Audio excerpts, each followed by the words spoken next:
Oke, standby, kamera ready, sound ready, 3, 2, 1, action.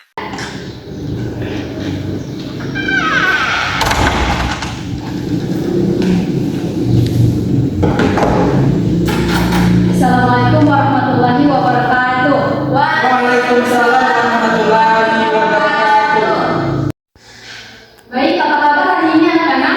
Alhamdulillah, luar biasa. Allahu Akbar. Jadi sebelum kita mulai pembelajaran kita hari ini, mari kita berdoa.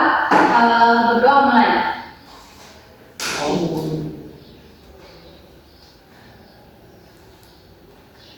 Amin. Baik, sebelum itu Ibu mau absen dulu. Fadlia hadir, Sajia hadir, Raffi Hadir. Arianti hadir. Oke, hadir semua ya.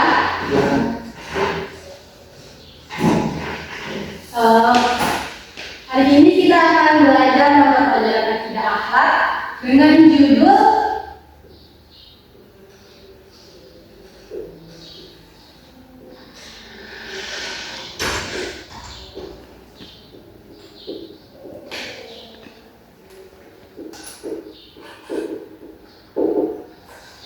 adab salat dan zikir. Jadi sudah pasti ya adik-adik ini tidak familiar dengan salat dan zikir. Karena pasti adik-adik di sini hari-hari itu melakukan dua pekerjaan ini atau dua ibadah ini. Nah, sebelum itu Ibu akan jelaskan dulu pengertian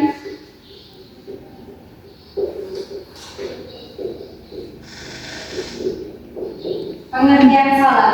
Nah, kira-kira apa itu salat? Ibadah yang dilakukan di lima waktu. Ya, jadi salat ini adalah ibadah wajib yang harus dikerjakan seorang muslim. Ya.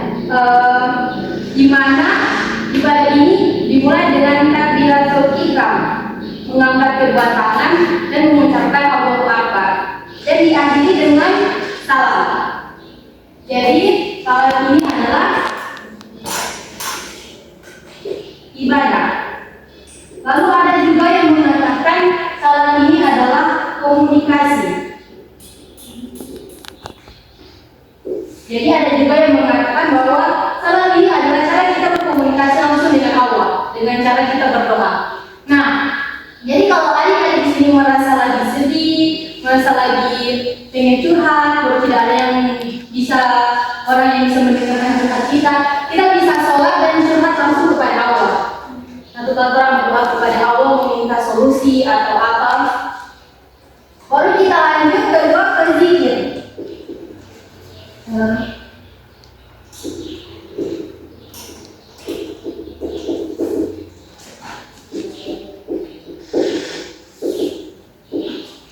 Kira-kira apa itu zikir? Mengingat Allah. Ya, zikir itu mengingat Allah.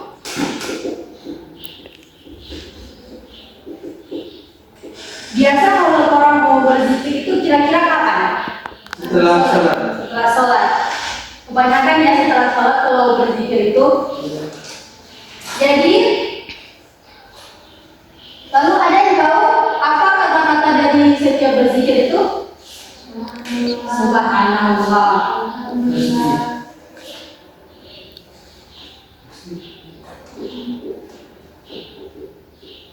Baru Alhamdulillah.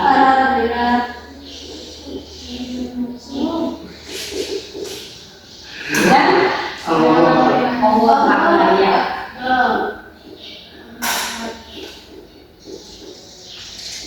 Dapat tahu ya adik-adik di sini rajin berzikir, masya Allah. Kira-kira apa arti dari subhanallah? Ada yang tahu?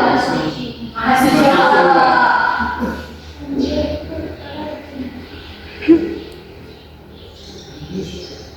Kalau subhanallah, alhamdulillah. Oh alhamdulillah, segala puji bagi Allah.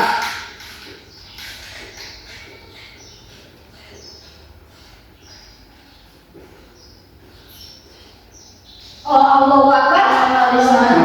Ya Allah Maha besar.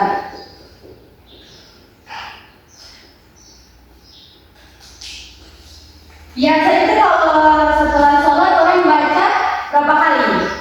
33 kali. Baik, dari pengertian salat dan zikir apa tadi sudah paham? Sudah, Ibu. Oke, kita akan lanjut kita akan masuk ke adabnya. Jadi dalam ibadah juga orang harus memiliki adab.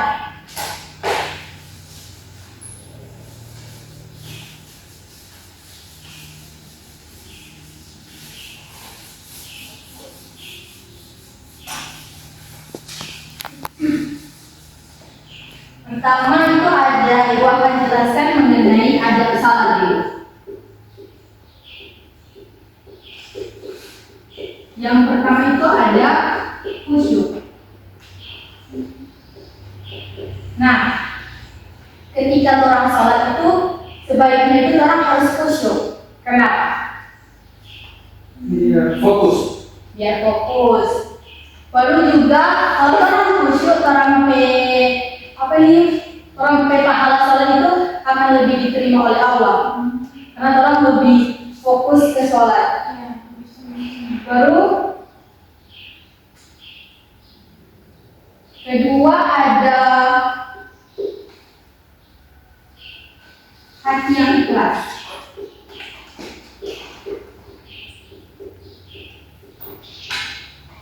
Ada di sini kalau mau sholat itu yang ikhlas. Astagfirullah, nah ada ya. Itu harus ikhlas karena Allah. Ada orang yang dalam sholat itu kok ini terpaksa cuma gara-gara orang tua suruh. Iya dia. Nah itu sebenarnya dimulai. Orang itu harus sholat itu hatinya ikhlas. Biar orang disuruh, orang harus tetap sholat. Baru ketiga ada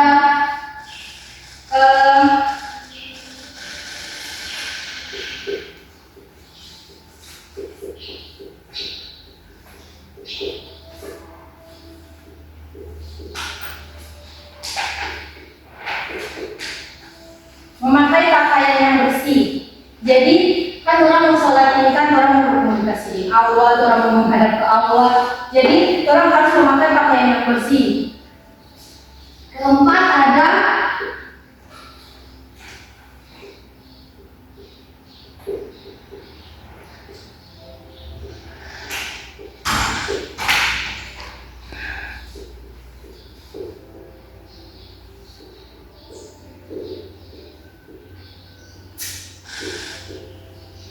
memilih tempat yang bersih dan suci. Jadi adik-adik bukan sekedar pakaian yang harus bersih, tetapi tempat yang kita akan pakai sholat itu juga harus suci dan bersih. Ada di sini yang kayak masjidnya itu ada kayak tai cicak, tai tikus. Pasti di beberapa masjid itu ada ya. Ibu pernah melihatnya juga. Sebenarnya itu harus dibersihkan dulu, karena tai itu kan termasuk najis. Jadi berarti kalau ada tai berarti tempatnya tidak suci. Baru kelima itu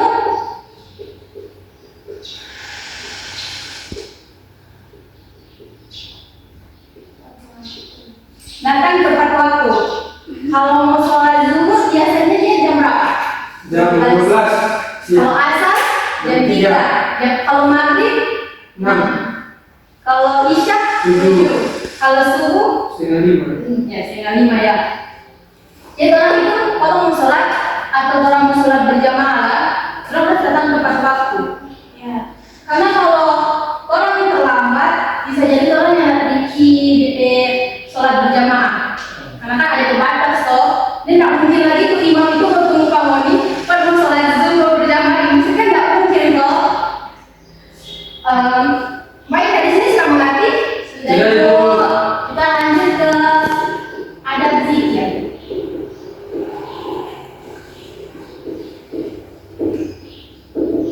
Nah, yang pertama itu hati yang ikhlas.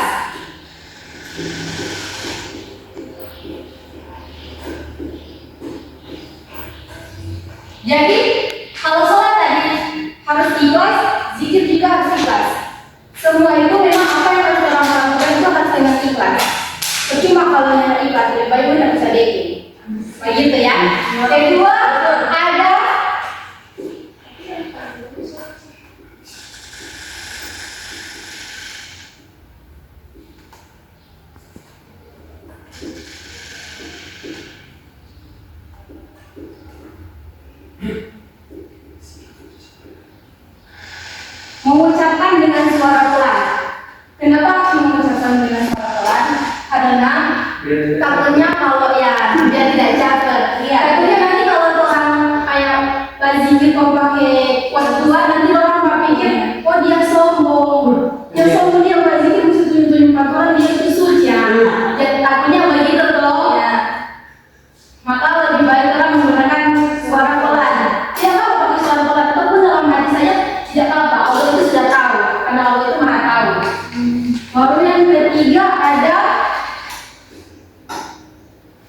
paham apa yang diucapkan.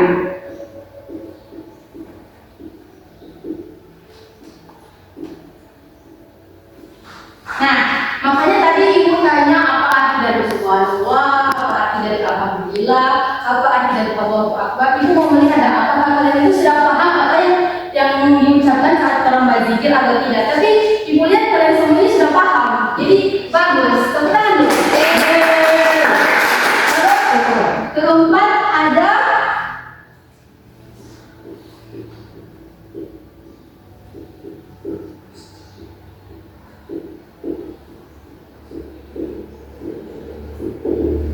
jangan ganggu orang lain. Nah, seperti tadi, kalau orang berzikir itu terus orang pakai suara dengan kuat, orang bisa mengganggu orang lain di sekitar kita. Ketika orang berzikir terus disebabkan orang itu ada yang sholat sunnah atau lagi sholat apa, orang bisa mengganggu dia sholat. Jadi orang bisa mengganggu efek khusyukan dalam sholat. Baik, itu saja dari ibu. Apakah kalian sudah paham? Paham, Ibu. Ada yang ingin bertanya? Tidak. Baik, Jelas, kalau Bu. tidak ada yang ingin bertanya, ibu akan bertanya. Jadi dari adab salat dan zikir ini, kira-kira satu saja apa yang pernah kalian lakukan? Yang pertama, Ariani, kira-kira apa? Hati yang ikhlas. Hati yang ikhlas. Saja memakai pakaian bersih. Amel, Khusyuk. khusyuk. Kalau Rafi, Datang tepat waktu. ada tepat waktu. Oke. Dari yang adik-adik bilang tadi, ada yang mau bercerita bagaimana dia melakukannya? Salah satu saja. Ada yang mau? Tapi ibu. Ayo, yang mana tunjuk? Rafi ya. Rafi maju. Berdiri. Oh, nggak sendiri, Bu. Depan. Wih, Bu. Memang lah. Kalau mau berani, memang belajar dengan dia. Pada mau kelas mau belajar dari Pak Rafi. Ayo Rafi. Pada saat itu Raffi mendengar azan. Ya. Nah, karena Raffi tahu sholat berjamaah itu diterima 21 atau berapa? 27 derajat. Lebih banyak ketimbang sholat sendiri, jadi Raffi datang tepat waktu. Wih. Jadi kalau Rafi mau sholat itu, boleh. Jadi orang harus contohkan Pak Rafi ya. Dia kalau sholat itu dia selalu datang tepat waktu agar mendapatkan pahalanya. Baik, dari sini ibu lihat adik-adik sudah paham. Jadi ibu akan sudahi pembelajaran hari ini. Terima kasih untuk adik-adik yang sudah menggunakan dan sudah berpartisipasi. Kesimpulan yang ibu ambil dari pembelajaran kita hari ini yaitu dalam adab itu bukan hanya sekedar dalam kehidupan sosial, tetapi dalam kehidupan ibadah juga adab itu terpakai. Oke, setelah itu ibu mohon pamit. Oh, sebentar. Sebelum itu kita akan baca hamdalah. Alhamdulillah. Baik, ibu pamit dulu. Wabillahi taufiq wal hidayah. Wassalamualaikum